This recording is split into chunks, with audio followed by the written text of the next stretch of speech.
Hey, podcasters, welcome back to week 3 of The Preacher and the Prodigy. And we have. Actually, it's week 2. Well, it's like the third week of the podcast and the second week of Picking games. So, welcome back to week 2/3 of The Preacher and the Prodigy. And I am Tim, he's Jericho, and we pick college football games that we find interesting and exciting according to the lines that are put out by ESPN.com. And we keep track of our score over the course of the season. Right. What's the current score? Last week, you got 4 right and 1 wrong. And you were humiliated. 2 and 3. After last year dominating you, I think the tides have turned so far. I don't remember anything about last year. Oh, sure. Looking at a bounce back week this week. All right. Starting us off, we have... And really, all I need to do is the rest of the year, I just have to pick the exact same thing you pick, and I will win. Isn't that the case? Yep, that is the case, but you might not want to do that. You want me to try to run up the score, in other words? Not as great of a schedule as we had last week, because last week was one of the best weeks, maybe besides rivalry week we've had in a long time. It was epic kickoff week for sure. Yeah. So right now we're going to start with Pittsburgh at Tennessee. Pittsburgh is -3.5 in Knoxville. Who are you taking? So Pitt is a 3.5 point favorite. At Tennessee, yes. At Tennessee. I will go with Tennessee at home. Give me the points. Yeah, I have to agree with you. I'll go with Tennessee at home. Why? Why do you like Tennessee at home? Just the way they performed at against Bowling Green. I know Bowling Green was horrible, but they had a really well-rounded game. And it's Are you buying the hype? Not so much, but I think they're going to be better than usual. You're wearing an orange shirt, so I don't know. Next up, Rocky Top. Next up, we got number 21 Utah-Utes heading to BYU in the Holy War. Utah is favored on the road by 7. I'm probably gonna take future Big 12 team BYU. By the way, yes, that was announced. With the way college football is changing right now, I think that is a high probability. I think it's for sure. I think that's basically been decided as of today. Yep. So, Utah-BYU. I'm going to take Utah. After the way BYU struggled against a not-so-great team in... Man, this fly. Yeah. After they struggled against a not-so-great Arizona team, lost all their games last year, I'm going to take Utah even on the road. Yeah, I'm a big Kyle Whittingham fan, and 7 is a lot to give away on the road, but I'm going to do the same, and I think Utah wins this game by a couple touchdowns. So go Utes. Yep. Next up, we have the Washington Huskies, who lost at home against Montana first week, against our Michigan Wolverines in the Big House. Michigan's favored by 6.5. With the way Michigan performed, I like them.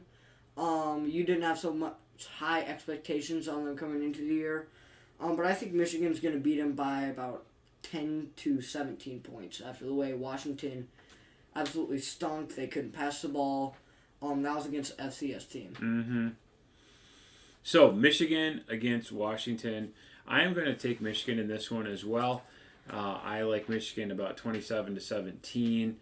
I think it's going to be relatively low scoring. This could be like a 10-10 game at halftime, something like that. I think both teams are going to try to run the ball because both Washington and Michigan have decent secondaries and maybe not the stoutest of defensive lines. So a couple of years ago, the secondaries were 2 of the best in the nation. Mm-hmm. So it kind of went down a little bit. I don't think Michigan's going to run away and hide. I wish they would. But it's a maze out at home. And when Michigan has home night games with crowds there, so excluding the game against Wisconsin last year when there was nobody home, they really perform well. And so I can see Michigan winning this one by same kind of score, sort of 10, 12, 14 points. I'll take Michigan 27-17. Next up, we have the number 12 Oregon Fighting Ducks against Quack Attack, Horseshoe, Brutus, Buckeyes, and both teams struggled against all right teams, but they really couldn't dominate those games, couldn't really run away with the score. Both of them had tough games that came down to the end. to win. But here's the thing: Oregon lost one of the best defensive players, if not the best defensive player in the nation, to injury. Mario Cristobal on the team don't think it's serious. Maybe come back in a couple of weeks, but he will be out for this game. Is he for sure out? I'm pretty sure. Yeah, he's for sure out. I think So he the sprained his line ankle. knows that. The line knows that. So it's OSU by 14.5. Who are you gonna take? I'm going to take Oregon. I don't think Oregon will win. I am not sure they'll get within a touchdown, but 14.5 points seems like an awful lot. That's free points for me. I think Oregon can score a little bit with Brown. I'm not sure it's going to be enough to keep it real close, but can I see this one going down 37 to 28? Yeah, I can see that. So I'll give me Oregon. I gotta take Ohio State with you. For one, I want to, do something different than you, and two, I just think that Ohio State's passing game is too good. Minnesota did a pretty good job of stopping them, but in the end, their speed, the talent was too big. And C.J. Stroud looked pretty good in the opener. But I just think that their overall offense is too much for the Oregon Ducks to stop after losing their star player. So I'm going to take Ohio State on this one.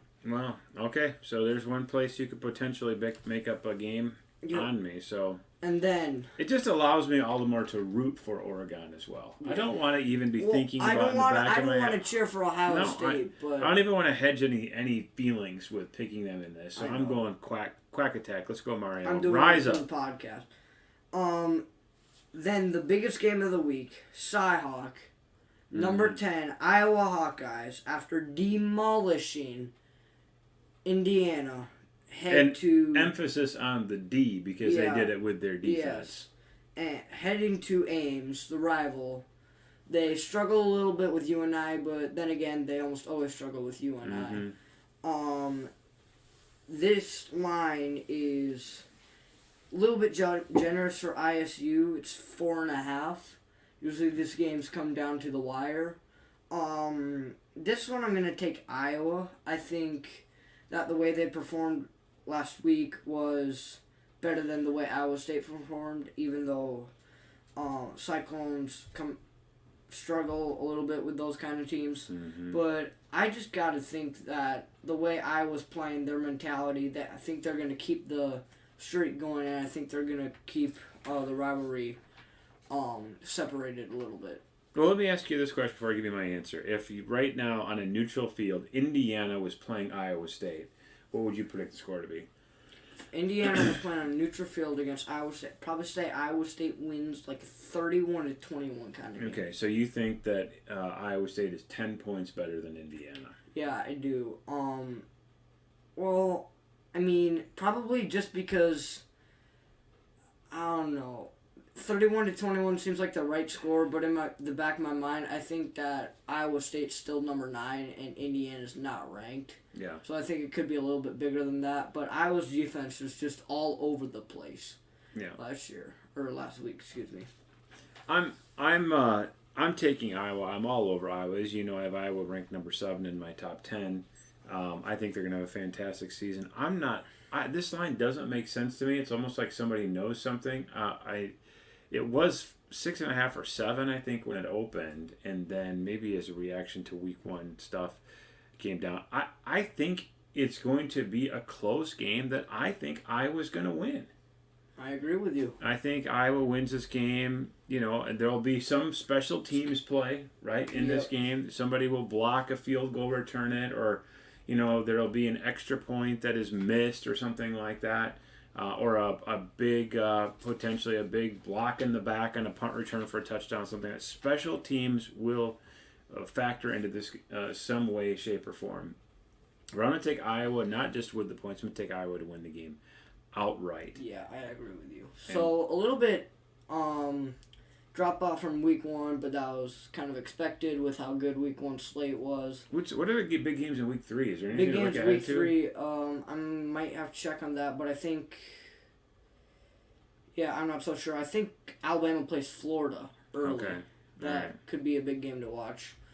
But CU gets this one game difference, so not much of a comeback that I can make. I'm the preacher. You're the Excuse me. You're the preacher. Let's I'm the get prodigy. this straight. Yeah.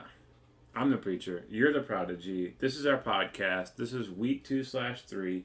And at the end of this week, I'm still going to be ahead. Yeah. Peace.